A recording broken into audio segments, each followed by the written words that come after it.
Ladies and gentlemen, this is El Cochino, Tom Lawler, and I'd like to welcome you to the podcast that puts the lotion on its own skin, LuchaWorld. Bitchin'. We are back again, LuchaWorld Podcast, episode number 111. And this week, it's going to be a little different because it's going to be parts, probably like 3 or 4 parts. But the first part will feature the return of one of the greatest SoCal outlaw mud rustlers of all time, Vandal Drummond. He is back. Vandal Venereal Drummond is reuniting with Fredo. Fredo, we are back. We are back, and I'm going to be on every single podcast talking about things I know nothing about. And the reason it's parts because Kurt doesn't know anything that's going on in AAA, of course, or Triplemania. And that's why I sound so upbeat and happy. I watched lots of CMLL and CML. How much CML have you watched? You know, bits and pieces, but I've actually watched probably a little bit of. Did you watch the Return of the Clan to CMLL? Well, you know, Cyber the main man, the Chris, Charlie Rockstar. I actually... The greatest trio of all time. I did see that, and I... Unfortunately. I have to... Okay, I'm going to be totally upfront and honest with you. I did a lot of Facebooking while this was going on. A lot of people did that. Yeah. But I've been seeing... every time I see the Dynamitas... Oh, gosh. You know Can I not... I can't say enough good things about that trio. You know what I recommend you watch? The Torneo Cibernetico for the lightweight tournament, the lightweight title that Dragon Lee vacated. Yeah, I have not seen that. Yeah, that's on the Cubs fans YouTube channel, and it's it's all right, but I mean you get to see Super Astro Jr. against guys who are a lot better than Espanto Jr. and Nicolas Signo. I saw one of the... I didn't see the tournament, but I saw Super Astro from last Friday night's show. Super Astro Jr. has improved a lot. Oh, he's awesome. Like he is great. I mean, I thought he was already good, but he's like... You know, he was on Informa, and he was talking about how he noticed... He watched some of his matches. Mm-hmm. I don't think I've ever heard a young wrestler say this publicly, or any type of wrestler.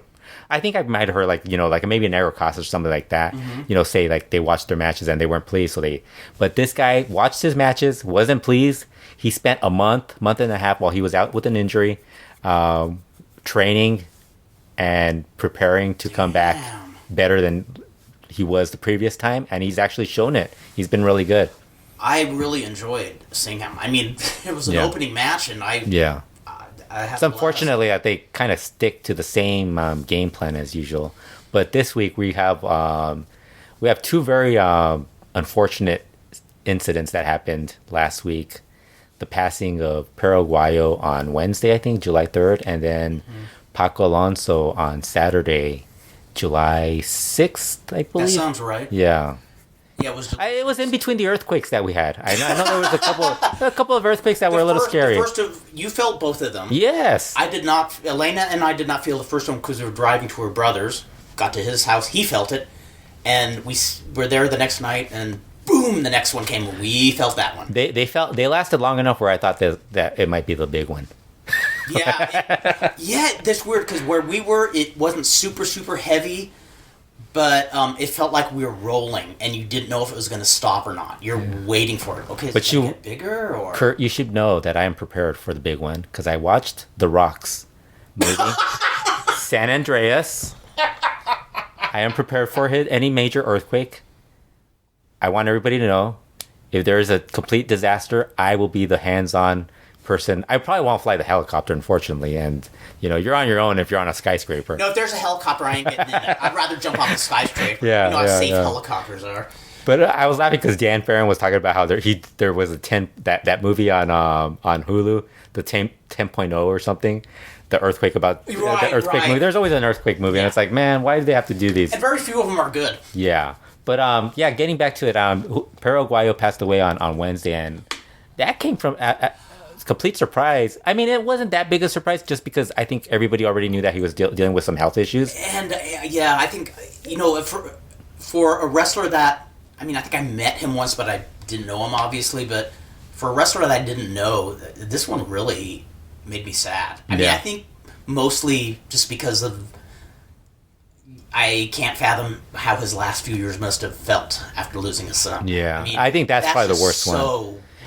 And even though he was dealing with like what they said was either Alzheimer's or dementia, do you still have a lot of those people that deal with that still kind of come back? They still have something where they come back to like their normal current situation. It's and not just, they don't just go into a vegetative state. They kind of come and go. And so I would imagine he must have like asked, "Where's my son?" And it must have hurt a lot. Yeah, I know. I just, like I said, don't know the family, but man, that's a family I just feel so sad for. Yeah, and Aguayo, probably the biggest name that we got to see, honestly, like as far as like an extended period of time, because I mean Mil Mascaras is up there too, but I think as far as a worker, Aguayo's probably the one that we've seen like as far as the older generation. I know several people, I think you included, would compare him like as a Mexican Terry Funk.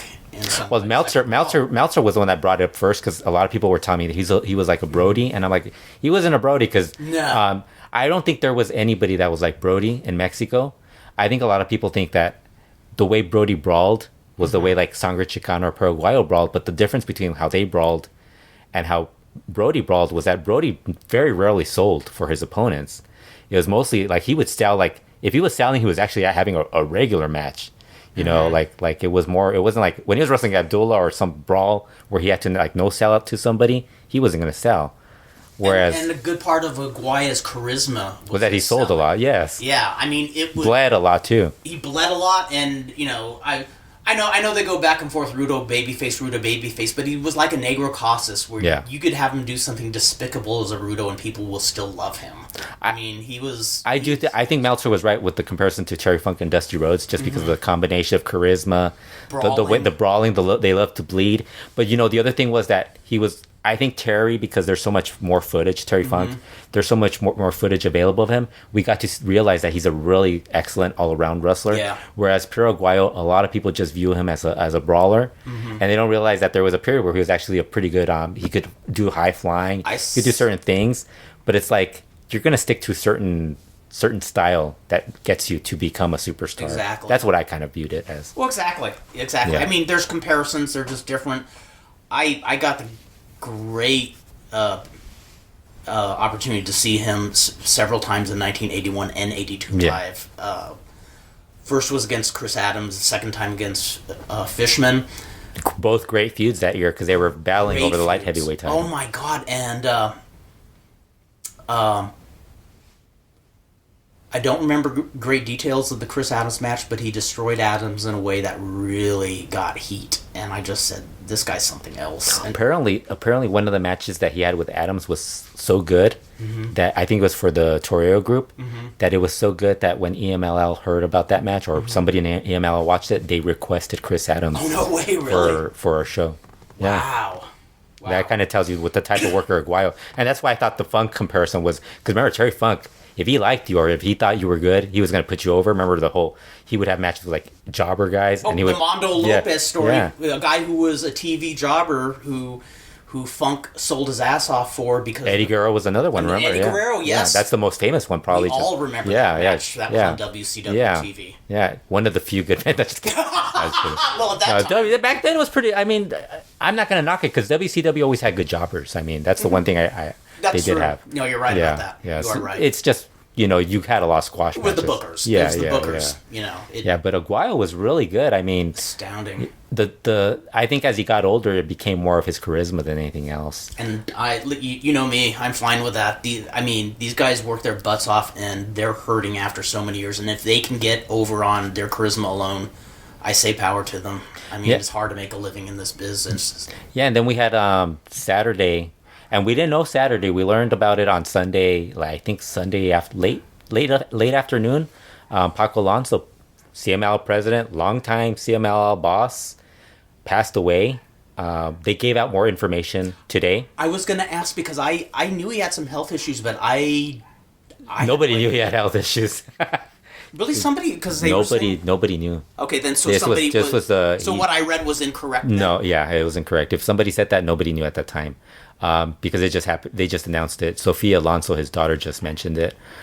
He on Friday night passed out, fainted, and the his wife called an ambulance, and during the ride to the hospital, he suffered respiratory cardiac arrest. Wow.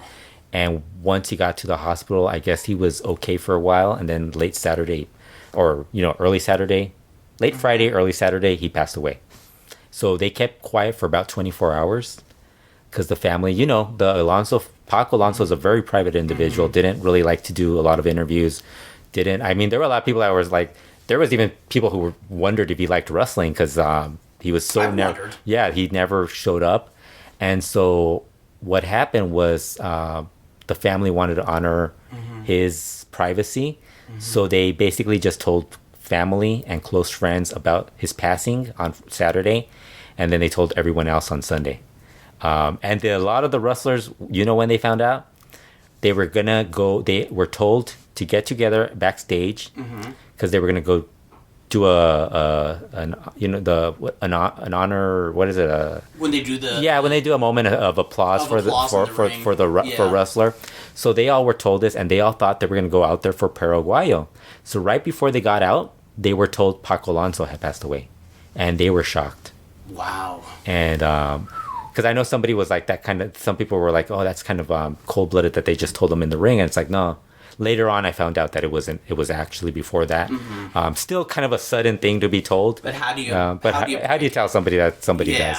Yeah. And it's like, and you can't really judge how somebody's going to break the news of somebody passing away. So what happened now is Sophia Alonso, his daughter, who most people, if you've been watching CMLL, anything related to CMLL, be it their TV shows or their talk shows, or even like with working and dealing with New Japan or any other promotions, you might see her ringside or something like that. She's kind of become the face of CMLL the past 3 years. She's now the president. I was gonna say I wouldn't. And she's not ready for it. She said she's not ready for it, but she's gonna do her best to keep her dad's legacy going. That's cool. Family legacy, really. Just kind of getting refamiliarized with it. I wasn't certain if she was a figurehead or not, but she's a real power player. She was in charge of like another aspect of the business. I think she was more like public relations or something like that, marketing or something. But she and there was an article like last year where they asked her about because they want to talk about women in wrestling. There's always an article about this person's in charge of in a business that's mostly male dominated. And she was talking about how when she took over her department in CMLL, she kind of got rid of certain people and made some personnel changes because she didn't think it was working properly.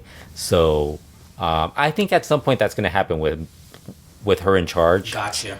I don't think it's going to happen right away. Clean out the closet. Well, because at first she was doing a long interview earlier on early Wednesday on CML Informant, and she was saying at first that she wasn't going to make any changes early on, but then as the interview went on, she kind of said, I have a lot of different ideas.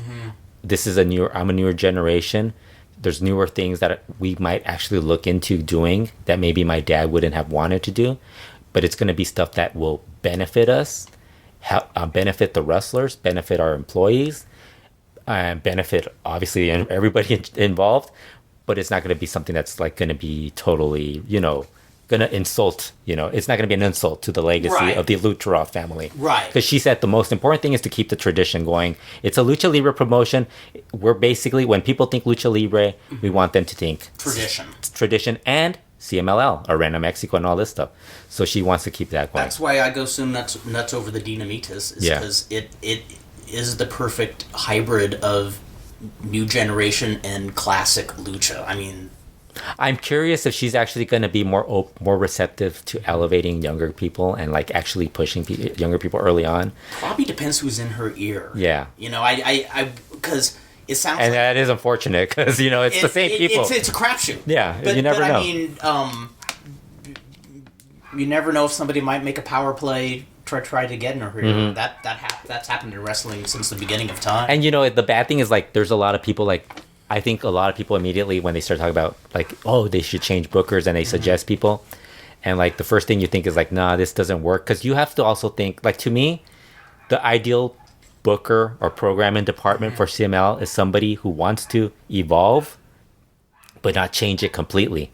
Like, I don't want to see fucking storylines. I don't want to see not like storylines using the wrestlers. I'm fine with, but not like stuff that is totally convoluted, like stuff you would watch scripted interviews. Well, that is the charm of lucha. While there is mic work, so much of the story is told in the ring, almost like a silent movie. Yeah. You know, they convey so much more with their emotions than the average American wrestler did as I grew up. And honestly, not that American wrestler didn't do it. And honestly, I don't like scripted scripted interviews because even like in lucha, a lot of those guys can cut good promos. They just don't get an opportunity. So if you're getting them like to do script stuff, it's just going to sound just as hokey as. I think no matter what country it is, in my opinion, I don't think. It's like I said, you don't let people develop their character. Yeah. I mean, that's part of the charm of wrestling is, you know. It has to come from that guy. Brody and Terry Funk didn't get what they were by saying, okay, get a crew cut and smile at the camera, you know. Yeah, you let them be who they want to be. If they want to make a change to their personality or their character, like Chris Jericho, who actually left a very cheerful message on Instagram and later did a podcast where he told about how he got involved in CMLL with Paco Alonso, talked about how he was one of his favorite bosses. That was really moving. Yeah. I said twice this week, I actually got kind of teary-eyed on Facebook posts. That was one of them Superboy posted. You should listen to the podcast. It's really good. Yeah, I will listen it's to really it. good. I've only listened to one of his podcasts before, but I was... his regular podcast is really kind of like, it's... I don't know, I'm not a... See, I listened to the one he did where he interviewed Chris Benoit's sister-in-law after the whole kind of after tinfoil hat scandal where he claimed the mafia bumped off Chris Benoit. Bill Apter? Yeah. Really? Jeez. A couple of years ago, he said it was a mob hit. And God. Benoit was innocent. And rather than making a response, Jericho had Nancy's sister on to talk about Benoit. And it is the most... I mean... It was very humanizing. It was neither making him out to be an angel or a brutal murder. You saw it from the family's eyes. I think Jericho's really good when he's being serious. He does really good podcasts when he's being serious, but then when he starts clowning around, it's so bad. I take it back. One other interview I did hear, which I didn't like, was when he interviewed Freddie Prinze Jr. Yeah, they just sound like a couple of jocks. Yeah, just locker room talk. See, locker room talk, and that's what I mean. They sounded dopey. Yeah. Speaking of people I wouldn't have involved in wrestling, Freddie Prinze Jr. I just don't think you would have to find when it comes to wrestling, you have if your promotion is a certain type of promotion and you want it a certain way, it should be a certain type of a booker that maybe just has a different idea of how to do it, but not totally blow it up and to something completely different. Plus, I just heard this. You probably know this better, whether this is true or not. But I heard that it was more he was buddies with Shane is why he got. Oh, Freddie Prinze, probably. That's what I heard. I don't know if that's... I know they're friends, but I don't know if that's... Well, with the whole thing with CMLL, I mean, I think a lot of people didn't realize Paco was really still involved. They just kind of thought he had tuned out. Maybe that's why I thought he was sick. But you know the thing... I'm not joking around. I thought maybe it was because of Sophia's presence so much. I wonder if... Well, that's what a lot of people, a lot of people, as soon as Sophia Alonso was announced as being there and, they started making a bigger deal about her, a lot of people were saying that they thought she was going to make a lot of changes and stuff. And the first thing I said is, nothing's going to change, guys. She's just there. She has a job. She likes wrestling. I go, but just because you like wrestling doesn't mean you like good wrestling. It doesn't mean that you like bad wrestling. It just means you like wrestling. And some people like wrestling totally different reasons. People will be shocked. Some people actually like watching Cyber the Main Man wrestle. And if they like to see him and they're drawing in money... They're not, they're not really drawing. They're not, but if that was the case. The mentality is very different. I mean, you would have to... It's not the same way, I think there's certain people that can kind of see, okay, this guy is horrible, but he's drawing money, that's fine. But if he's horrible, not drawing money, there's some people who will blind themselves, oh, this guy's a star. Easily. So it happens all the time. I think that's what happened. That's what's happening with CMLL, AAA. All of them go through that because AAA. Really, have you seen Dr. Wagner Jr. lately? I have not. He's horrible in the ring, and you know what they're doing. Oh, this you will love, and this might be a reason for you to watch AAA. Dr. Wagner Jr. they're building up Dr. Wagner Jr. versus Blue Demon Jr. in a mask versus hair match for Triplemania, right? Yes. Dr. Wagner Jr. had short hair for much of this feud. What do you think he did in May? Hair extensions showed up. Oh, dear. And now he has beautiful, long, flowing hair. That's like saying, I have a mask again. Can you take it off? But it's awesome. I love it. It's hilarious. So it is cool? No, it's hilarious because it's stupid. I think what they should do is they should have him fawn over his beard. He should just keep growing everything. I was like, until it's totally covering his body, just like so people can be like, oh, he should get extensions on his legs. Yeah, just keep building it up. Oh my god, that's funny. Yeah, so that's one of the things. Yeah, but I mean, CMLL should be fine. I think from what I've heard of Sophia and seen in that interview, she kind of seems a little more level-headed, so it's not. I don't see it really. She doesn't have big pie in the sky vision like I'm gonna. She was quick to say like, no, she just wants everybody's gonna be solidly together. She just wants that, and she just wants to continue on, and that's it. And the one thing that we've learned from following wrestling for so many years is you never know what's gonna happen in the next year or the next 10 years. I mean, if they keep doing the same thing they've been doing, they'll still be CMLL. I mean, look at as long as they want to be in business. They're still going, and they run some pretty boring shows half the time. But it's like they're still drawing. They're still getting people to go, and I mean, not everything else, but Fridays really sometimes. But So are the Sunday shows kind of dead these days? Because I haven't. They've been dead for a while. Yeah. Because weren't you saying that for a while that those were some shows to watch? Am I confusing? Yeah, it's probably a long time ago. All of those, it could be 6 months ago, a year. Old, yeah. Time is passing fast. There was a point. Nothing is worth watching. Unfortunately, so we'll probably do a Patreon on Perro Aguayo. That's the plan. That'll be posted soon, because we're gonna tell a little bit more about him. Maybe one on Paco. So definitely. I think I'll come back and talk about the Triplemania and CML shows that Kurt doesn't want to talk about. That'll be coming up next. Well, I do have a Kurt, say goodbye. I'm not saying goodbye yet because one thing I want to ask you. One thing I did see with no introduction or who is that? The singles match, the Gardenia cat. Dulce Gardenia. Dulce Gardenia. He's a new Exotico. He's basically taken Maximo's spot in CMLL, which is a good thing because Maximo's horrible. I enjoyed the match. Yeah, he's really good. Yeah, because all I saw was it was kind of like an LGBT. Did you think that was overdone? You did think it was overdone? Or? It was a little bit overdone, but the referee in a rainbow outfit, in a rainbow t-shirt. That was a bit overdone. But I gotta say, it sure beats 30 years ago where nobody was like, you couldn't even do that stuff. You couldn't do that stuff, and you could. I mean, unless you were Bayo Greco and Sergio El Hermoso and made it a straight comedy act. Dulce Gardenia is just like them, and you did the Exotico gimmick also. He's not gay. He's not really. He's straight. He's got 3 kids. He's a single father. Oh, trip out. That's even more. I think that's another thing. That's something you should respect. I mean, a single father raising 3 kids. Absolutely. I mean, that's pretty impressive. So yeah, he's good. He's from the Torreon area. He got recommended by Ultimo Guerrero, so he's pretty much locked in. Because I gotta say, that was actually a nice surprise when I saw that match. I just thought, hey, this is like nice, solid, and a singles match. And he was working Disturbio too. It's pretty good. Yes. Disturbio got a chance to shine also, get a high profile opportunity. His last. Yeah, but Dulce Gardenia is good. Yeah. Totally. Anything else you need to know? Or? Well, we do have a public service announcement. We want all our Lucha friends to know that Dr. Lucha Steve Sims is alive and well. He's okay. And that is all. Back for the second half of the LuchaWorld podcast. I thought this was going to be more than 2 parts, but there hasn't been anything been going on with CMLL or, really not a lot of news beyond the passings of Perro Aguayo and Paco Alonso in the past couple of weeks.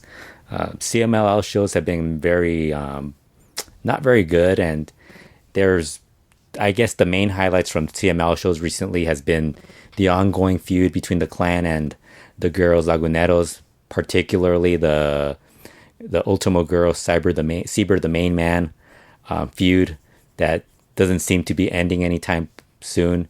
They had this really bad match this past Friday, and that's not been that interesting at all. it's bad enough when you have Bestial the ring and main events, but then all of a sudden you throw in Seabird the main man and, Gilbert El Boricua, the Chris, all these other guys mixed in there. It kind of starts to get a little bit. It makes watching CML shows a little rough. The other stuff that's been going on, they celebrated the LGBT Pride Day or something a couple of weeks ago, and they had Dulce Gardenia debut on a Friday show, and make his Friday Arena Mexico debut. He had actually made a debut in Arena Coliseo the previous week, and he was there and worked against Disturbio. Like I said, I think I said that with Kurt, so that was something that was the other thing that went on. And there was obviously Kawato-san winning the CML World Super Lightweight title. But really everything else, there hasn't been a lot going on. A couple of good matches with Dragon Lee and Carbonario and the Dinamitas in a couple of good matches. But other than that, not a lot. AAA has had a couple of shows as well. But, usually AAA shows, they're good. But then there's like, they've been running shows on like within a week. They'll run 2 shows within a week and like totally not run a show for about a week or 2. So it kind of feels like they'll have a really good show, and then they'll have one that's kind of half of it's good, and then the other half is kind of more of a letdown. They're still going with the whole Dr. Wagner Jr., Blue Demon Jr. Mask versus hair match, building up to that. And I think everybody's just waiting for the Triplemania show. And they did announce, and the other big news was Alberto Patron starting his promotion. Nacion Lucha Libre made their debut, and I think they have their upcoming show is on, I think, July 27th. The TV show should air sometime within the week that this podcast gets posted, so that should be something to look forward to. I think the lineup isn't that great. So once they got rid of all the guys who were working with AAA, it just dropped off immediately, like the quality of the matches. The one thing I will say that I'm really excited about seeing Rey Horus versus Bandito. That's something I'm really looking forward to. I don't know if this show's going to be... I kind of feel like this show's going to end up being like Hijo de Santos on Todo por el Todo show, where there would be like that one match everybody wanted to see because we weren't getting it as far as being on a, shot professionally. It was basically like there would be a match that everybody wanted to see shot professionally, but it was always like, handhelds of that match. And then, it would end up being booked on a Hijo de Santo Todo por el Todo show, and we would get that match on that show, and then the rest of the show would just be very disappointing. I kind of feel like that's how Alberto's El Patron shows are going to turn out. He's got a lot of guys that are, they're not that great. And then they have a couple of guys who are pretty good. And then you have a lot of guys who are not big names. It kind of feels like a Tinieblas Jr. full show, where you just see this really weird mix of the old guys who are really not that great at any point. Then you have some of the old guys who are really, that were really good at one point, but now they're not that great. And then you got the younger guys who were never any good. And then even younger guys, newcomers who are... nobody really knows who they are, so you might get a pleasant surprise out of 1 or 2 of them, and then like the rest of them might just be guys you forget later on as the shows progress. But it's something to look forward to. I think I'll probably give it a chance. I mean, I'll give it a shot. I have no problem watching it. If it's a 1-hour show, I'm perfectly fine watching it.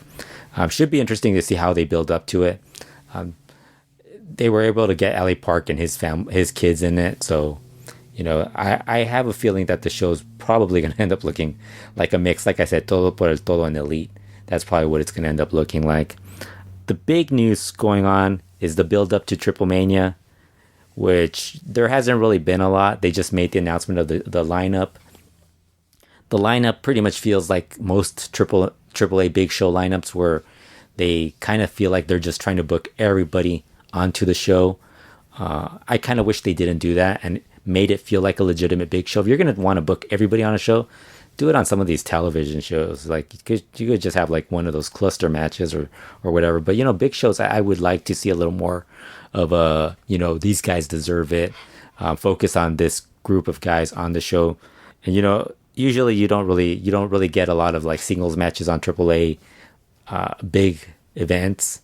It always ends up being there's one big singles match, and then everything else is like a trios match or a tag match with three teams in it sometimes, and then like a 6-way match, a 4-way match, a 5-way match, so on and so on. The relevos de locura. They haven't been doing that a lot lately since Conan's come back. So also they haven't really done much with the minis. Yeah, the show, I would say, I mean, honestly, I'm not that. It kind of feels like any other Triplemania show that you go in kind of expecting, if you go in just expecting little out of it, then you'll probably end up being a little more, you'll end up enjoying it a little more. And if you expect a lot out of it, you end up being disappointed. The opening match is a AAA mixed tag team title match with Niño Hamburguesa and Big Mommy defending the titles against Sammy Guevara and Scarlett Bordeaux. Also in the match are Lady Maravilla and Viano 3 Jr. and Australian Suicide and Vanilla Vargas. I think this match has potential to be a good opener. I think everyone in the match has shown that they can be at least pretty good in the match. Even Scarlett. I think Scarlett in some of the women's trios matches has done pretty well. I mean, she's held her own. And she's more of just gimmick than anything else. I think the only thing is it's going to have a lot of storyline with Niño Hamburguesa, Big Mommy, and Lady Maravilla and what's going on with them. Hopefully, Sammy Guevara and Australian Suicide end up looking a lot better than they did in that match against the Exoticos, which was horrible at Verano Scandalo. But that should be a pretty good match. Good way to open the show. The second match, I think would have been perfectly fine if it was just two trios going at it. But they decided to do a 3-way trios match.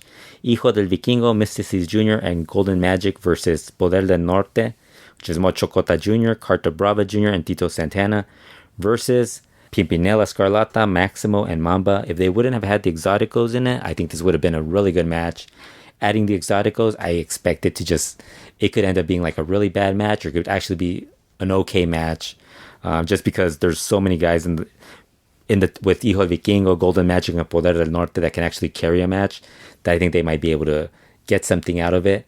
I mean, unfortunately, Maximo is totally not even like Maximo, like the good work rate Maximo that was around CML for like the last 3 years he was there. It's basically just Maximo kind of in La Mascara mode, not really doing much, mostly doing comedy. I would expect this match to just be at least okay, with the possibility of being good if they could somehow get rid of the Exoticos early on. The third match is the return of the Copa Triplemania. We don't know how many people will be in the Copa Triplemania. They did announce a few people, including La Parca, Pagano, Los OGTs, Puma King, Aerostar, Drago. Those were the guys named. They said there would be more luchadors. I would not be shocked if there's at least one more foreigner in there, or like a couple foreigners in there. Could be some legends from the past of AAA, like Granda, Dennis, Polvo de Estrellas, the type of guys that will get everyone excited about them making their return to AAA. Psychosis. But the other thing is, like, that last show, the last Copa Triplemania didn't have any guys at the level of, I don't think it had like OGTs, Aerostar, Dragon, Puma King, that level of guys. So I would not be shocked if this is at least slightly better than that one. But again, it's another match that you kind of expect could be a good or bad match. It's just a really strange, I don't know, I would have never ever redone Copa Triplemania, or at least if I would have done, if you were going to do a Copa Triplemania, I would have done like a Torneo Cibernetico or something, or like a 10, something like that. I think even that would have made a little more sense, because you could have just gone with the guys that you named and added maybe one or two other people and it would have been fine. The fourth match is a TLC match for the AAA Reina de Reinas title, with Kira defending the title. Unfortunately, she got hurt recently. I think on one of the indie shows or something, she got hurt. I think it was the EMW show in Tijuana. So she's taking some time off. The plan is to have her back for that show. I would not be shocked if she ends up losing it, just because it's AAA, and if she's injured, maybe she doesn't even show up. We don't know. But Kira's defending the title against Lady Shani, Taya, Tessa Blanchard, Fabi Apache, Chica Tormenta, and La Hiedra. I would not be surprised if Taya or Tessa Blanchard come out of this with the title, because they've been the two feuding. And I think Tessa's looked really good in the times she's been in AAA. I would not be shocked if they won it. I wouldn't be shocked if like Fabi won it also. Although I don't think she really needs the title at this point. I don't think Shani would win it. So I would think Taya or Tessa would. I would not be shocked if they won it. Like I said, Kira. I don't know. Like I think there's been moments where they've been behind her, but at other points in time, she's still kind of not quite getting the push that other women are. So who knows? I think it's gonna be it's another match that could actually be either good or bad. I don't think we've had a TLC like in AAA there. I don't think they've had a TLC match with women. Yedra's in this match. I don't know. I think it could be good just because I will say the level of workers as far as females within AAA I think they could, this group could probably pull off this TLC match. They're a lot better. I would have liked to have seen Starfire in this match too, because I think she would have been awesome in this. How is Starfire not a regular more frequently? I know she works a lot of shows, but she works a lot of the house shows when she's not working TV. But it would have made sense to have her in this match just because this TLC, the fact that every time she worked every time she worked a AAA show, she always did a crazy tope or something. So I would have liked to have seen her in this match. The fifth match is one of the most anticipated matches in Triplemania history, as Cain Velasquez makes his pro wrestling debut, teaming up with Cody Rhodes and Psycho Clown against Tejano Jr., Taurus, and a Luchador Sorpresa. I think there's probably going to be a lot of heat in this match. I think it could be good just because you have Psycho Clown involved, and Taurus they're gonna bust out whatever they can to make this match a good match. I don't know what you could expect from Cain Velasquez.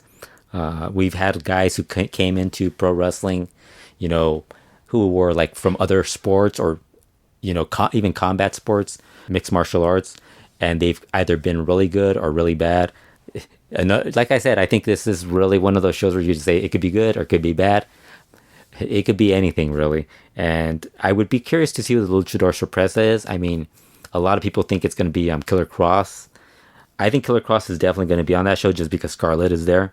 And there's plenty of spots for him, like the Copa Triplemania and the Luchador Sorpresa. And also, he could also interfere in something else. I kind of have a feeling that the Luchador Sorpresa has to be a bigger name than Killer Cross. Just for me, I would imagine it'd have to be somebody else, especially with AEW involvement. I would not be shocked if it was somebody a little bigger than him. Then again, like I said, don't be disappointed if it's Killer Cross, because that's kind of not... I mean, Rey Scorpion could also be the Luchador Sorpresa. I don't know. I wish it was him, because I think he would probably pull off something a little better. You need somebody who could maybe bump for Cain Velasquez. The sixth match is a rematch of a trios match that happened in AEW recently, which was Pentagon Jr., Phoenix, Laredo Kid versus Kenny Omega and the Young Bucks, Matt and Nick Jackson. I did not watch the AEW match, so I'm actually kind of excited about this match. Should be good. I probably would have been a little more excited if they would have had Hijo Vikingo in there. Or, honestly, I kind of would have liked to have seen a different mix against Kenny Omega and the Young Bucks, just because that's kind of the same thing we get all the time. I would have liked to have seen, why not have the AAA Trios Champions challenge, or have the Young Bucks, Kenny Omega to challenge the AAA Trios Champions? That would have been pretty good. Laredo Kid, Hijo Vikingo, and Mystices Jr. I think that would have been fun. You could have had Phoenix and Pent and something else. You could have thrown them into the Cain Velasquez mix or something. Probably would have made it a little more interesting. But, I think this is fine. Also, I think this match, honestly, I think this show could have used... Phoenix has been the AAA World Mega Champion. I think this probably would have been a nice show to have him defend the title.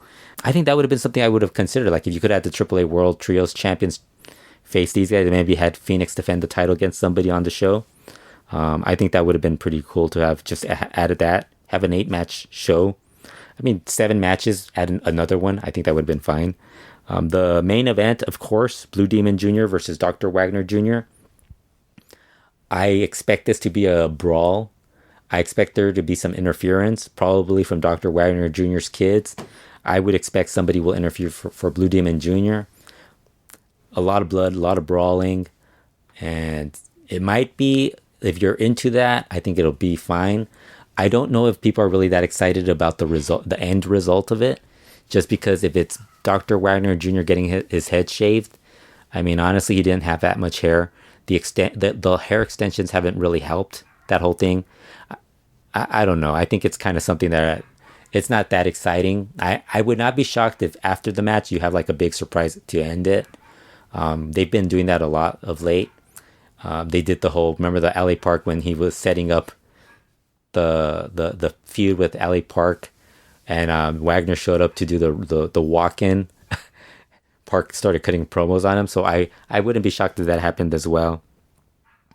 It should be like, I think overall, I think it's gonna be I don't know. I think it's gonna be a good show. I would not be shocked if I think it's gonna be good. I don't expect it to be. There's been some. I think last year's show I kind of enjoyed, and I think since it's airing on Twitch, at the very least, if you subscribe to Twitch and you don't really want to watch the entire thing all at once, you could probably watch it over the weekend or over a couple of days, cut it up into, parts, and you'd be fine. I mean, I don't know. I'm not a big fan of watching wrestling for 5 hours consecutively. I'm too old to do that at this point. If it was like 12-year-old Fredo, I would probably be watching nonstop wrestling day and night. But unfortunately, there was no internet when I was 12 years old. I don't even know if they were actually already preparing that at that point. Anybody even? I'm pretty sure somebody had already started like coming up with that. But it would have been cool to have had that. I do think that now that I have access to that stuff online, and a lot of us who are older who didn't grow up watching. For a lot of us who are a little older, wrestling for us was like on weekends. So, and then later on it was Mondays. And then, over the years, it became almost every single day. There would be some type of wrestling that would be on. But, before the Monday Night Wars, usually it was weekends. I think that it's kind of cool because you could actually watch anything you want at any time online. And I really enjoy that just because I'm getting to watch a lot of stuff that maybe I didn't get to watch when I was a kid. Like, because you couldn't, also you had to have a VCR to record it. Now you have DVRs. Yeah, like I say, streaming services. A lot of the cable networks, if you can't watch it on there, they'll if you have a satellite or cable provider, they'll actually like give you access to it online where it's on demand or whatever. So, but back then, I mean, if you missed an episode of NWA or World Class Championship Wrestling and you didn't get your VCR to record it, or something screwed up on your TV, you were pretty much out of luck.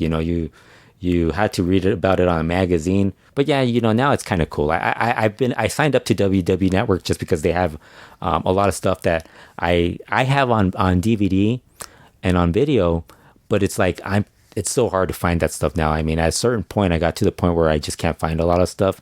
It's easy for me to find like lucha and Japanese wrestling, but it's not as easy for me to find like a lot of the American wrestling stuff. Other than the Mid-South and ECW and Smoky Mountain wrestling tapes, DVDs that I have, I can find that very easily. But like I couldn't find a lot of my World Class collection, and a lot of my World Class collection is like not even like it's all assorted, like because it was on the Legends of World Class show on ESPN, so it's not even. I don't even think it's in order. Some of the stuff I have, so it was kind of cool to find that on the WWE Network. And then the other cool thing is like WWE Network, they don't write the full description of shows. So like once you find, like I was surprised to find that they had Solitario versus Rene Guajardo. I was like, how? I didn't even know Rene Guajardo worked World Class at any point. So I thought that was really cool. Who else is there? There's a Perro Aguayo versus Fishman. I knew about that because I saw that. And then there was a Solitario versus Killer Tim Brooks match, which I haven't watched. But, that's kind of like what I've been watching a lot lately. Well, that's about it for this week.